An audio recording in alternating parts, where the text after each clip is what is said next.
നുവാത്താ ഈ ഫോണിലെ ഒരു വോയിസ് മെസ്സേജ് വന്നിട്ടുണ്ട്. നമ്മളൊരു കസ്റ്റമർ ഷെയർ ചെയ്തേ, അതൊന്ന് കേട്ടു നോക്കിയേ. എന്താ കാര്യം? കേക്ക്.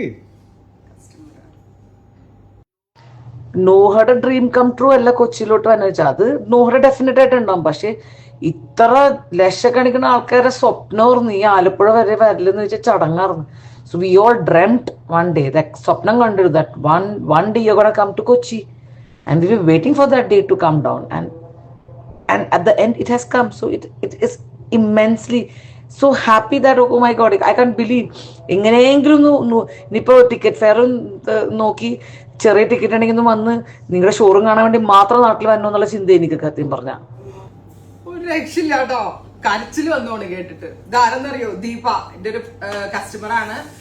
ഞാൻ ഒരു പ്രാവശ്യം ലുലു മോളിൽ പോയപ്പോ ഒന്ന് മലബാർ ഗോൾഡിൽ എന്തോ എടുക്കാൻ വേണ്ടി കയറിയപ്പോ പുള്ളിക്കാരി വന്ന് സംസാരിച്ചാണ്. Deepa thank you so much ഇട്ടാ. ഇത് ഭയങ്കര സംഭവം. ഇത്രയും നല്ലൊരു കോംപ്ലിമെന്റ് എനിക്ക് ആരും തന്നിട്ടില്ല. ശരിയാണ്, എന്റെ ഡ്രീം കം ട്രൂ മൊമെന്റ് ആണ് എറണാകുളത്ത് സ്റ്റോർ ഓപ്പൺ ചെയ്യുന്നത്. അപ്പൊ ദീപ ഇപ്പൊ എന്നോട് പറഞ്ഞത് കൊച്ചിക്കാരുടെ ഡ്രീം കം ട്രൂ മൊമെന്റ് എന്നാണ്. ഇതിൽ കൂടുതൽ കോംപ്ലിമെന്റ് എനിക്ക് എന്താ വേണ്ട? എന്റെ ഇതുപോലുള്ള ദീപയെ പോലുള്ള കസ്റ്റമേഴ്സ് ആണ് എന്റെ ഇത്രയും വലിയൊരു ഗ്രോത്ത്. കാരണം നിങ്ങളുടെ ഈ ഒരു സപ്പോർട്ട് ഇല്ലാണ്ട് ഞാൻ ഇന്നും ഒന്നുമല്ല. അപ്പൊ എന്താ നിങ്ങൾക്കൊക്കെ ചെയ്യേണ്ടതെന്ന് പോലും എനിക്ക് അറിയത്തില്ല. എല്ലാ ദിവസവും ശരിക്കും പറഞ്ഞാല് എനിക്കിങ്ങനെ റിലേ പോവും. എന്തുകൊണ്ടാന്ന് വെച്ചാലും മതിയാവൂല. ഇനിയും വേണം, ഇനി അത് ഇത് വന്നാൽ എന്ത് കൊടുക്കും, അവര് വന്നാൽ എന്ത് കൊടുക്കും, ഇങ്ങനെ ഓരോ കാറ്റഗറി ഓഫ് ആളുകളെ എന്റെ കൺമുന്നിൽ കണ്ടിട്ടാണ് ഓരോ ഡിസൈൻസും ഞാൻ ഡെവലപ്പ് ചെയ്യുന്നത്. അപ്പൊ നിങ്ങളോട് എല്ലാരോടും എത്ര നന്ദി പറഞ്ഞാലും Deepaji thank you so much. ദീപനെ തന്നെ ഒരു പ്രാവശ്യം ലൈഫിൽ നേരിട്ട് കണ്ടിട്ടുള്ളൂ. വൺസ് മലബാർ ഗോൾഡിൽ വെച്ച് കണ്ടു, സംസാരിച്ചു, ഷെയ്ക്കാണ്ട് കൊടുത്തു. അന്ന് ഞാൻ നമ്പർ ഇങ്ങനെ കൊടുത്തായിരുന്നു. അപ്പൊ ഇടയ്ക്കിടയ്ക്ക് ചെറിയ ചെറിയ കമ്മ്യൂണിക്കേഷൻസ് ഉണ്ട്. അപ്പൊ കുറച്ച് ദിവസമായിട്ട് ദീപ അയച്ച മെസ്സേജ് എനിക്ക് റിപ്ലൈ കൊടുക്കാൻ പറ്റിയിട്ടില്ല. അപ്പൊ ഞാൻ ഇന്നലെ പറഞ്ഞു ദീപ തിരക്കായതുകൊണ്ട് ഒന്നും ഓർക്കെടുത്തിട്ട് വന്നു. അപ്പൊ അതിന് വന്ന മറുപടിയാണ്. എന്തായാലും ഭയങ്കര പോസിറ്റീവ്.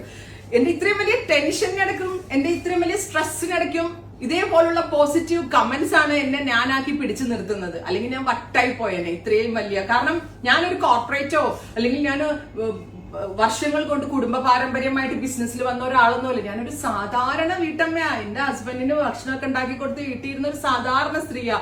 അങ്ങനെയുള്ള എന്നെ ഇന്നൊരു സൂപ്പർ വുമൺ ആക്കിയത് നിങ്ങൾ ഓരോ സൂപ്പർ വുമൻസും ആണ്. അല്ലെങ്കിൽ നിങ്ങൾ എവ്രി ലവ്ലി ലേഡീസ് ആണ്. അപ്പോ നിങ്ങളെപ്പോലുള്ള സപ്പോർട്ട് എനിക്ക് ഉറപ്പാണ് ഇനി ഇവിടുന്ന് അങ്ങോട്ട് ഉണ്ടാവുന്നു. എന്റെ കോൺഫിഡൻസ് ലെവൽ എറണാകുളം ഭയങ്കര കൂടുതലാണ്.